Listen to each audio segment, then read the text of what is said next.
We have never before done a guest on-air op-ed on this show. We've never before felt the need to do that. Today, we felt the need to do that. It's next. After this morning's birth certificate press conference at the White House prompted everybody on Earth to say, wow, so that happened. MSNBC contributor Goldie Taylor was much more loquacious and eloquent than anybody else I know. She posted a remarkable response at thegrio.com. My initial instinct was to go all Subterranean Homesick Blues and just put Goldie's piece on cue cards and have you read it while I shut up. Ultimately, we realized it would be smarter to just let her explain, let her tell it.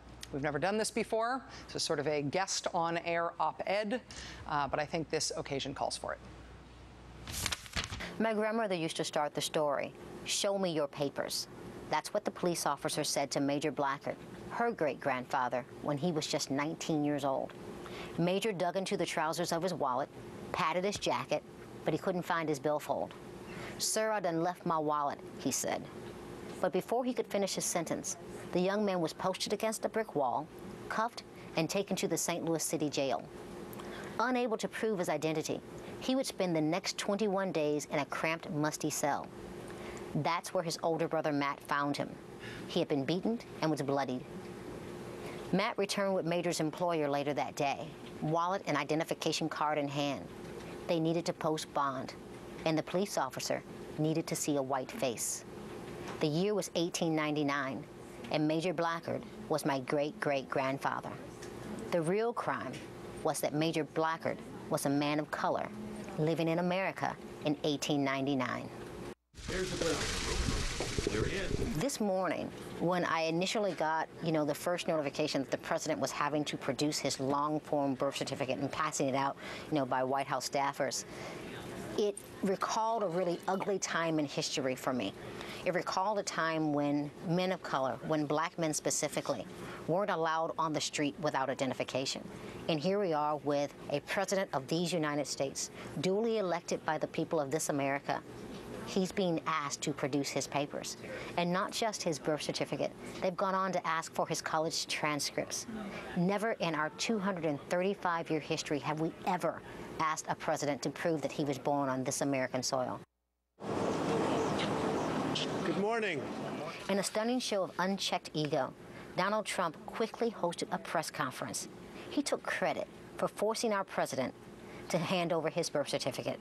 The sometime real estate developer, socialite, author, and television personality went on to caution onlookers to let the experts examine the documents, as if the president were perpetrating a fraud.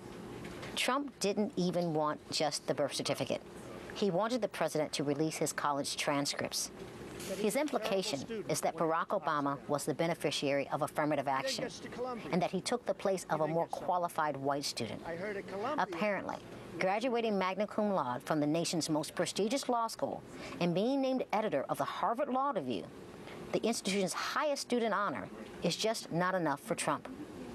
But you see, for people like Trump, it never is enough. If he gets on the phone or gets off his basketball court or whatever he's doing at the time, he should be focused on OPEC and getting those prices down.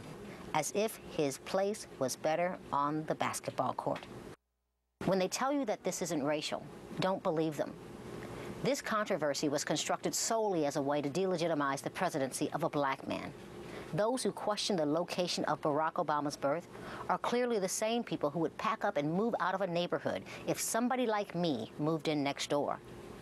They are the same people who would believe African Americans are better suited on the basketball court than in a boardroom. When they say they want to take their country back, they mean from us. Goldie Taylor's full article in response to this presidential press conference today is posted at thegrio.com. Highly recommended, and thanks, Goldie, for doing our first ever guest op-ed.